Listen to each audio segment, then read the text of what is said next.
Before we start, I just want to say sincere thank you to all 100 of you who found my little virtual crack den on the internet, looked around and said, this place is pretty okay. I'm going to subscribe. Now, usually people do something special if they reach 100 subs. I have absolutely no idea what to do, guys. Please give me suggestions in the comments. Alright, so Bridgerton. Who here has seen it? I haven't. I either hear it's very good or it's basically if Hallmark movies had sex scenes. One of the two. It is incredibly popular, though, to the point where there have been multiple attempts to make a Bridgerton-themed party, and quite a few of them have turned out pretty well.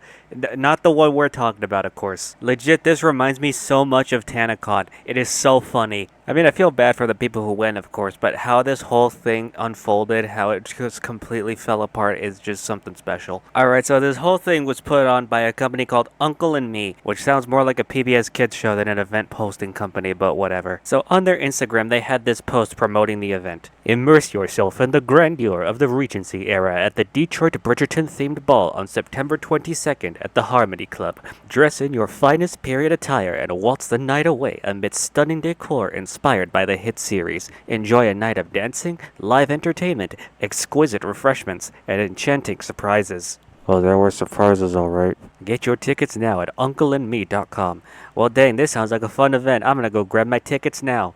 Oh, okay. This website does not inspire the most confidence. It kind of looks like they just had an intern whip up a Wix template in like 5 minutes. Now listen, I'm not the Da Vinci at JavaScript, but could they not have added like a couple more photos, like a slideshow or something? This looks like the webpage that you go to download a manual for an Apple product. But you know what? Let's just ignore the website. Stuff like that happens. What are the ticket prices here? All right, minimum $150. I've seen people say they spent $300 on one of the packages. And the most expensive package, the Duke and Duchess option, is $1,000. Hey, that's the price of the floor seat on that JLo tour that never happened. Okay, that is a lot of money, but it says here you were supposed to get a lot out of that. You were supposed to have dinner, an orchestra, a pro dance card, professional photos, and even a valet. Oh, and as an added bonus, in the show they crowned the Diamond of the Season. They were going to hold something similar where basically if you show up, enter the contest, and you're the best dressed, you get to win $2,000, like in cash, not the game. Well, this sounds like a grand time. Let's go. What could possibly go wrong?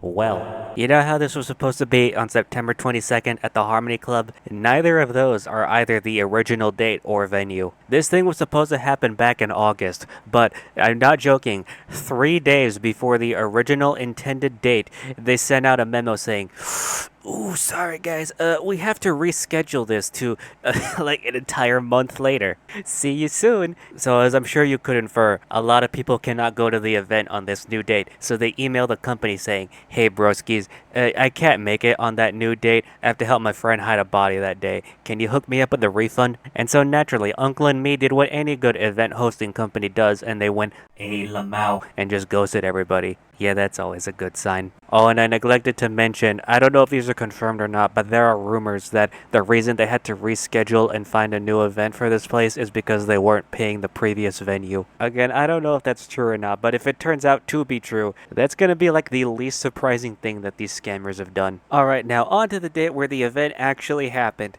Now, I forgot to mention this earlier, but if you were to pay in advance or buy one of the packages, you could actually ride in a carriage that the event was supposed to have, and that didn't happen. There was a carriage that you could ride in, but you would have to pay then and there. So the people that paid for their carriage ride in advance really got ripped off. I feel bad for those, man. I would be so salty if that was me. But say you didn't care about the carriage ride, man. You just want to get into the building and enjoy the party that you came for.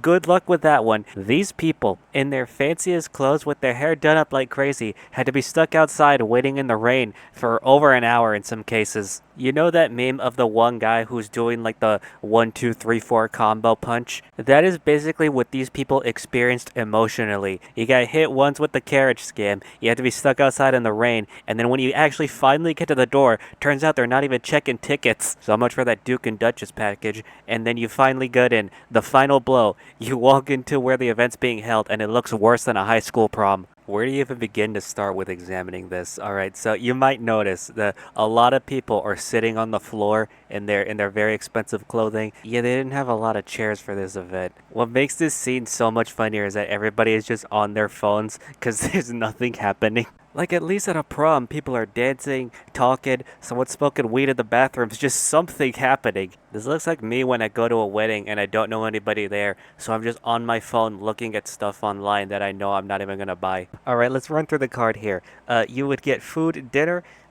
Okay, kind of. You had two options for sustenance. A, you could eat the dinner that was supplied by the event, assuming they still had food when it was your turn because they ran out within like an hour, and the food that you were served, I heard some of it was raw, so I don't know, man. It was actually a lot worse than just raw food because they didn't have enough workers to take care of everybody, so people were just leaving plates on their tables and they were just piling up. And it got to the point when you were at the table trying to be served your plate, they said, yeah, bro, we're out of plates. Just go grab one that somebody has already used from the table. Bring your own beer, more like bring your own busboy, am I right? Oh, and they were running out of cups too, so people would look and people would just see someone washing disposable plastic cups in the sink so that people could reuse them. Oh yeah, speaking of bring your own beer, there was alcohol advertised on the card. You get there, no alcohol at all. There was Kool-Aid and grape juice though, so at least you could pretend you were drinking wine or something. Alright, so I don't really feel like eating food from the event. What's my other option? B, I could just walk around the event hall and buy something from a local vendor. So in the middle of this whole party that's supposed to be themed after the Regency era of England, I could just find some people selling Mexican street corn and Japanese candy, which would honestly probably be the highlight of the evening. Alright, next up, orchestra.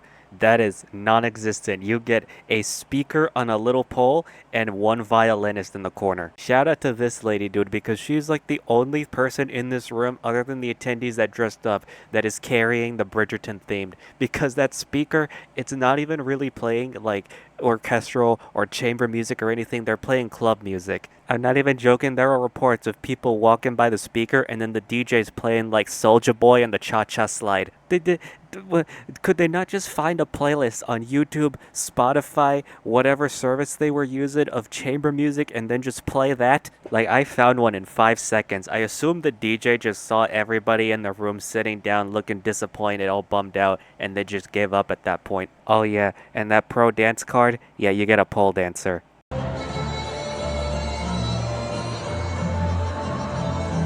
don't remember this in Bridgerton. The video of just a camera panning. You see like two people in the corner, and then you just hear the sad violin in the back as the pole dancer is just trying her best. That's just comedy gold to me, man. I feel bad for the dancer and the violinist, man. This has to be one of the most uncomfortable moments of their lives. This is the type of stuff that wakes you up in the middle of the night in a cold sweat. Now, Daily Mail actually allegedly got an interview with the dancer. She goes by Tink, and she claims something which really comes as no surprise. She claims they called her up just 3 hours before this event was supposed to start and asked her to come dance. You know, that checks out, because it looks like all the decorations for this event, it looks like you could have ordered all of them in the time it takes for my laptop to start up. It's like the local Joann fabric store was closing and they just took whatever they could haggle for. Like, seriously, there's nothing on these walls other than the place to take the photos, and even then, like, some of them don't look that bad, but then you have others which look worse than yearbook photo backdrops. Especially this one,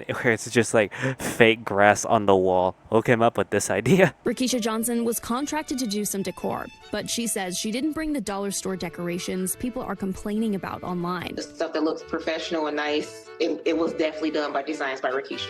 Anyways, the company put out a statement. It's basically what you'd expect. I don't think those refunds are coming, y'all. What surprises me, apparently, this isn't the first Bridgerton-themed event this company put on. There was one that took place in a botanical garden that they were responsible for. It was also bad, but at least you were in a garden, so you weren't surrounded by white walls. It was a lot less depressing looking. So that's about where we're at today. They actually found the people responsible for this whole thing. It's a husband and wife duo, I believe. So that's pretty cool. We could track them to see if they're gonna pull another scam. 2024 has been a fun year for events. There was that Wonka thing a while back. There was this. And in my recommended, I got a video that was from a channel called Totally Forkable about a veganism fest that was horrible. So maybe this is this year's gimmick. Just really horrible events. Hopefully they stay funny bad so that we can still laugh at them. And it's still only October, so we have time for a couple more stinkers this year.